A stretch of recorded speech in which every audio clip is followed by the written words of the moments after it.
Je suis Nathalie Holnet, je dirige la fondation du groupe Apicil depuis 18 ans, mais j'ai eu une vie avant. Au départ, dans ma carrière professionnelle, j'ai souhaité travailler dans le domaine bancaire. Et puis, mon mari étant régulièrement muté, j'ai dû donner ma démission une première fois, une deuxième fois. Et j'ai commencé à m'engager beaucoup, vraiment fortement, dans différentes associations, et notamment pour les personnes sans abri. Et puis, je suis allée dans les services de soins palliatifs. Et j'ai été formée pour aller dans les services de soins palliatifs. C'était le début des soins palliatifs. La vie a fait que nous sommes partis vivre en Suède. Et en Suède, j'étais présidente de l'accueil international à Stockholm. J'ai monté des nombreuses actions pour les femmes d'expatriés, des femmes qui parfois avaient des situations professionnelles importantes en France, qu'elles avaient abandonnées pour suivre la carrière professionnelle de leur mari, pour la permettre. Et il y avait une grande souffrance en fait chez ces femmes. Je sentais un grand désarroi. Je suis convaincue qu'on a besoin des uns des autres, que chacun recèle des capacités, qu'il faut savoir les révéler. Et que quelquefois, la vie ne donne pas l'opportunité. Euh, mais il faut aller chercher ça et aider les personnes à valoriser et à mettre en lumière leur savoir-faire, leurs compétences. Et voilà, voilà. Moi, je crois en ça, je crois en l'humain. Et par rapport à la santé, je pense aussi qu'on a beaucoup de ressources en nous et qu'il faut apprendre à les utiliser, à les mobiliser. Et que dans l'être humain, il y a une grande force, je pense, et elle n'est pas toujours révélée, mais elle est là.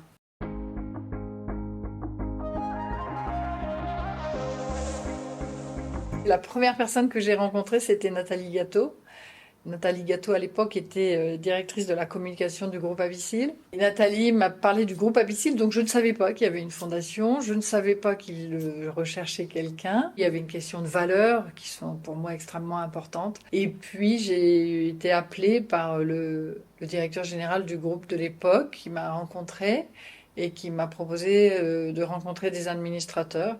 Et quelques jours après, je me suis retrouvée directrice de la fondation Avicil, qui avait été créée depuis peu, qui n'avait pas encore eu beaucoup d'activités, qui avait un début de conseil scientifique. Quelques médecins s'étaient réunis et toute l'aventure était à construire. Ça m'a donné des ailes, quoi. On m'a fait confiance. J'ai eu la chance, en fait, d'arriver à un moment où il y avait un très beau nid. Il y avait des moyens qui avaient été versés pour la création de la fondation, hein, 9 147 000 euros. Et un sujet magnifique, le sujet de la douleur, qui est un sujet universel. La douleur, ça nous concerne tous. Et en même temps, c'est une expérience tellement singulière. Personne ne peut partager sa douleur. C'est un sujet qui a à la fois des retentissements sur la santé, bien sûr, mais pas que.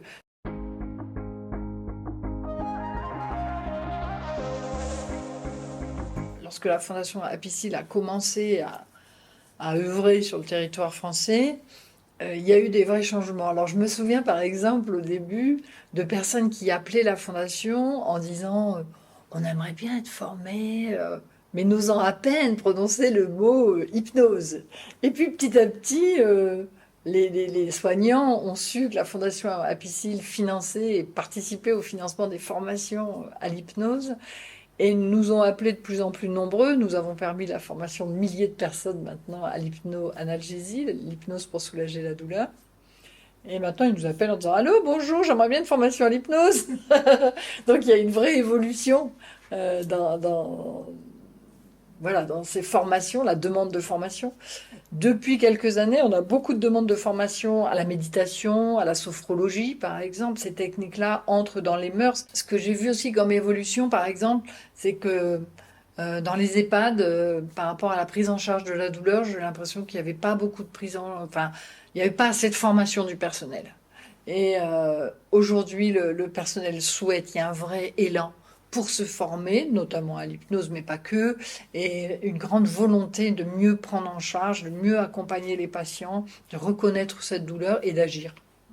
Ça, c'est vraiment, oui, ce que je remarque actuellement, c'est l'évolution.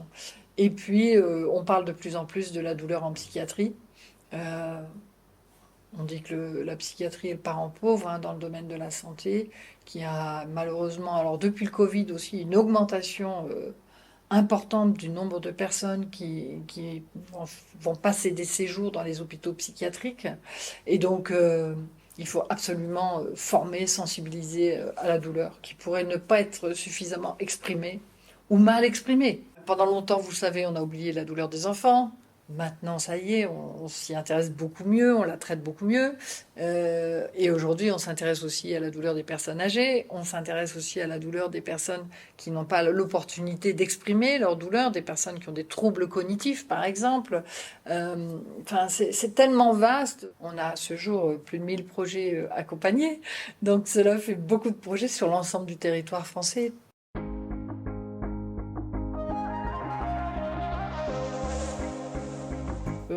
Très souvent, je me dis, tiens, qu'est-ce qu'on pourrait faire pour améliorer la fondation? Je réfléchis à comment la rendre plus accessible, mieux connue. Voilà, je réfléchis tout le temps à ces questions-là. C'est infini, hein. Mais oui, oui, c'est vrai que bah, j'aime bien le sujet, ça m'intéresse. Donc, je peux aller dans de très nombreux congrès, écouter. J'ai toujours eu cette appétence pour les sujets de la santé. Et je me sens à l'aise, en fait. Ce côté positif, dynamique, engagé, ça correspond bien à l'état d'esprit que je veux donner à la fondation, qui est un peu le mien. Enfin, c'est d'aller de l'avant pour faire bouger les lignes. Enfin, la douleur, c'est tellement... On ne pourra pas complètement la supprimer, bien sûr, mais tout ce qu'on peut faire pour soulager les patients, il faut le faire. On doit s'engager pour ça. Enfin, ça me paraît, oui, j'ai dit doit, un devoir.